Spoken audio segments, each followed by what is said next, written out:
جو شخص آپ سے محبت کرتا ہے وہ آپ کو ذہنی اذیت نہیں دیتا، وہ آپ کی غلطیاں نہیں پکڑتا، وہ آپ کو پریشان نہیں کرتا، وہ آپ کو سمجھتا ہے، آپ کو محبت دیتا ہے۔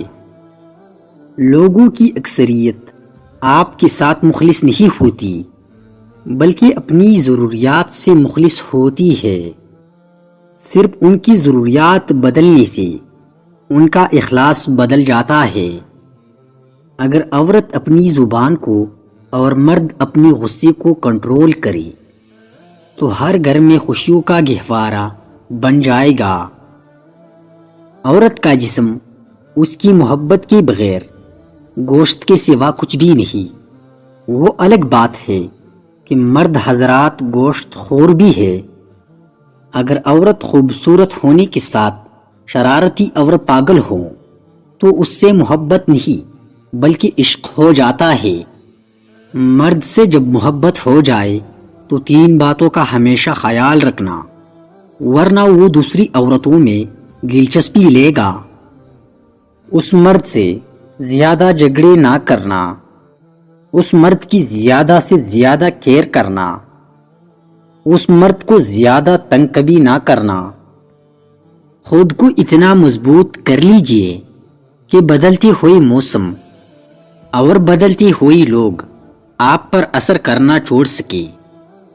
مرد کی نظر میں غیر عورت صرف اس وقت تک عزت دار ہے جب تک کہ وہ اپنی محبت کا اظہار نہ کرے۔ مرد جیسا پتھر دل کوئی نہیں، مگر اس کا دل اس عورت کے لیے نرم ہو جاتا ہے جو نازک مزاج ہو اور جس کا دل صاف ہو۔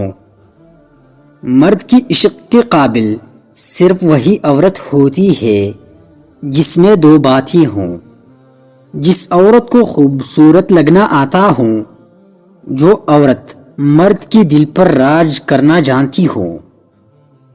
ہر انسان کے اندر دو بیڑیاں ہوتی ہے، ایک اچائی کا، دوسرا برائی کا۔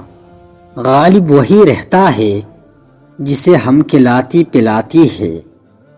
لوگ کہتے ہیں حیا آنکھوں میں ہونی چاہیے۔ میرا یہ خیال ہے کہ حیا کردار میں زیادہ ہونی چاہیے، کیونکہ آنکھیں بھٹک بھی جائے تو مضبوط کردار آنکھوں بے قابو پا ہی لیتا ہے۔ صرف دو لوگ آپ کو صحیح طرح سے سمجھ سکتے ہیں، ایک وہ جو آپ کے حالات سے گزرا ہو اور دوسرا وہ جس کو آپ سے شدید محبت ہو۔